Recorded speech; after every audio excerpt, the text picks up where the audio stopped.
इधर देखो, हम लोग क्या पढ़ने वाले हैं आज क्लास 12 का, ठीक है, हिस्ट्री पढ़ने वाले हैं। हिस्ट्री में बुक का नाम क्या है, भारतीय इतिहास के कुछ विषय, ठीक है। इसमें सब्जेक्ट है क्या है, यूनिट यात्रियों की नजरिए। इसमें विषय क्या पढ़ना है, यूनिट 1 में है यात्रियों की नजरिए, मतलब कोई भी विदेशी लोग जो यहाँ आए हमारे भारत में, है ना, उसने भारत के बारे में क्या क्या सोचा, है ना, क्या किस तरह से देखा, उसी को हम पढ़ेंगे, ठीक है। यात्रियों के नजरिए, उसके मतलब यही है। सबसे पहले कि अल बरूनी की जीवनी को लिखें। अल बरूनी की जीवनी, किसी की जीवनी मतलब क्या होता है कि उसके बारे में लिखना है, ठीक है। तो अल बरूनी की जीवनी दिया तो इसके बारे में ही लिखना है कि ये क्या था, किस तरह से आए थे यहाँ इंडिया, है ना, ये सारी चीज के बारे में लिखना है। तो बोला अल बरूनी की जन्म 4 दिसंबर 973 ईस्वी को जज्बाकिस्तान में एक शहर खाजिज्म में हुआ। क्या बोला कि अल बरूनी का जन्म कब हुआ था, 4 दिसंबर 973 ईस्वी को। कहाँ हुआ था, तो जज्बाकिस्तान में एक शहर है, कहाँ, खराजिज्म, क्या खराजिज्म में हुआ था, ठीक है। वे विद्वान थे, और अल बरूनी क्या थे, विद्वान थे, ठीक है, जिन्हें अरबी, फारसी, संस्कृत इत्यादि भाषाओं का ज्ञान था। जिसको क्या ज्ञान था, अरबी, फारसी, सभी संस्कृत, ये सभी भाषाओं का क्या था, ज्ञान था, ठीक है। फिर क्या बोला, ज्ञान था। फिर बोला 1017 ईस्वी को महमूद अजनबी ने खवारिज्म पर आक्रमण किया। क्या बोल रहा है कि 1017 ईस्वी को महमूद अजनबी ने क्या किया था, आक्रमण किया था। कहाँ किया था, तो खवारिज्म पर आक्रमण किया था, ठीक है। खवारिज्म पर आक्रमण किया तो वह अपने साथ कई विद्वानों को वहां से अफगानिस्तान ले आए। क्या किया, जब वहाँ विद्रोह हुआ, है ना, आक्रमण हुआ, तो वो क्या किया, बहुत सारे विद्वान जो थे उसको उठा कर क्या हुआ, उधर जब आक्रमण हुआ ना, तो क्या हुआ, बहुत सारे लोगों को अपने साथ, विद्वानों को अपने साथ ले आया, ठीक है। इनमें अल बरूनी भी शामिल थे। उसमें कौन थे, अल बरूनी भी शामिल थे। फिर वो वहां पर भारत के बारे में सुना, और वो क्या हुआ, अफगानिस्तान गया तो वहाँ भारत के बारे में सुना, ठीक है। और भारत के बारे में जब सुना तो, और उसे भारत आने की रुचि हुई, और जब भारत के बारे में सुना, कोई चीज के अच्छे अच्छे बारे में सुनने को मिलता है तो उसको देखने को बनता है ना।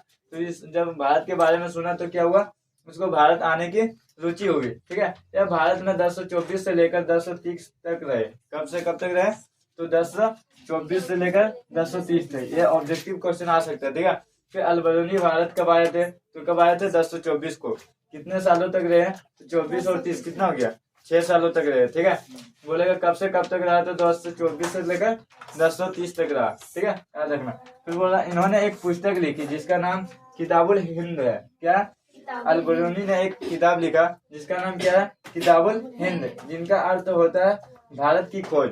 जिसका अर्थ क्या होता है, भारत की खोज, ठीक है। इस किताब में उन्होंने भारत की संस्कृति, तालाब, यहाँ का समाज व शासन और यहाँ की स्त्रियों के बारे में लिखा। वो इस किताब में क्या लिखा था कि भारत में जो है वो किस तरह के समाज है, किस तरह के लोग हैं, है ना, भारत की स्त्रियां किस तरह से रहती है, ये सारे चीज के बारे में लिखा। किसमें, किताबुल हिंद में। किसने लिखा था, तो अल बरूनी ने लिखा था, ठीक है। इसकी मृत्यु 1048 ईस्वी को 75 वर्ष की उम्र में हो गई। और अल बरूनी की जो मृत्यु हुई वो कब हुई, 1048 ईस्वी को 75 वर्ष की आयु में, ठीक है। अगर जीवनी देगा तो इस तरह से लिख देगी। कोई भी आदमी का जीवनी देगा तो उसी के बारे में लिखना, ठीक है। जीवनी का मतलब ये होता है उसी के बारे में। तो अल बरूनी का जन्म कब हुआ था, ऑब्जेक्टिव क्वेश्चन आएगा तो 4 दिसंबर 973 को। उसकी मृत्यु भी कब हो गया, 1048, 75 वर्ष की आयु में, ठीक है। एक क्वेश्चन आ सकता है कि अल बरूनी ने कौन सा किताब लिखा था, तो कौन सा किताब लिखा था, किताबुल हिंद, ठीक है। इसका मतलब क्या होता है, तो भारत का खोज, ठीक है। बोलेगा किताबुल हिंद में किसका अर्थ, बोलेगा किताबुल हिंद में किसका जिक्र है, तो इसमें क्या है, भारत की संस्कृति, समाज, भारत की स्त्रियां, इसके शासन, इसके बारे में ही लिखा गया था, ठीक है। फिर अगला क्वेश्चन क्या आता है कि किताबुल हिंद क्या था, ठीक है। किताबुल हिंद क्या है, तो बोला यह अरबी भाषा में अल बरूनी द्वारा लिखी गई उनकी ही कृति है। क्या बोला, किताबुल हिंद अरबी भाषा में लिखा गया था, ठीक है, और अल बरूनी द्वारा लिखा गया था, और उन्हीं की इसमें कृति लिखी हुई है, ठीक है। फिर बोला किताबुल हिंद में सरल तथा आसान भाषा है। किताबुल हिंद को क्या किया था, सरल और आसान भाषा में लिखा गया था, ठीक है। फिर बोला इसे 80 अध्यायों में विभाजित की गई थी। इसको कितने अध्यायों में, 80 अध्यायों में, ठीक है। मतलब 80 चैप्टर में इसको अलग अलग चैप्टर करके बांटा गया था, ठीक है। प्रत्येक अध्याय में किसी विशेष दर्शन, धर्म, त्योहार, खगोल विज्ञान, रीति रिवाज, प्रथा और तौल, मूर्ति कला इत्यादि के बारे में विस्तृत विश्लेषण है। क्या बोल रहा है कि अलग अलग मतलब 80 भाग में बांटा गया, तो हर एक भाग में क्या था, कुछ ना कुछ विशेष चीज था, ठीक है, जिसके बारे में बताया गया था, चाहे वो विशेष दर्शन हो, विशेष धर्म हो, विशेष त्योहार हो, कोई भी चीज हो, ये भारत का ही जो था विशेष, उसके बारे में बताया गया, ठीक है। और इसी तरह उसको कितने भागों में बांटा गया, 80 अध्यायों में बांटा गया। फिर बोल रहा इसमें अल-बरूनी की गणित की ओर आकर्षक भी मालूम चलता है। जब इस किताब को पढ़ता है तो क्या पता चलता है कि अल-बरूनी जो थे उसको गणित में भी रुचि था, है ना, और वो गणित के प्रति क्या था, आकर्षण था, उससे मालूम चलता है। यहाँ तक समझ में आ गया कि किताबुल हिंद क्या था, बोला कि कौन सा भाषा में लिखा रहेगा, ऑब्जेक्टिव आएगा कि किताबुल हिंद कौन सा भाषा में लिखा रहेगा, तो लिखा था तो कौन सा में, अरबी भाषा में, ठीक है। फिर बोलेगा कि ये जो किताबुल हिंद है वो कितने अध्यायों में बटे हुए थे, 80 अध्यायों में बटे हुए थे, ठीक है।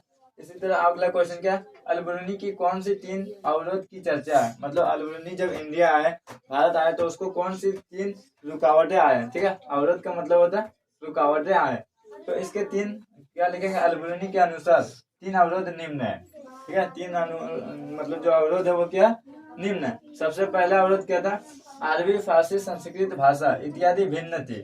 क्या बोल रहा है कि उधर से जो अरबी फारसी पढ़ के आया था और इधर का अरबी फारसी क्या था, बहुत ही भिन्न था, ठीक है।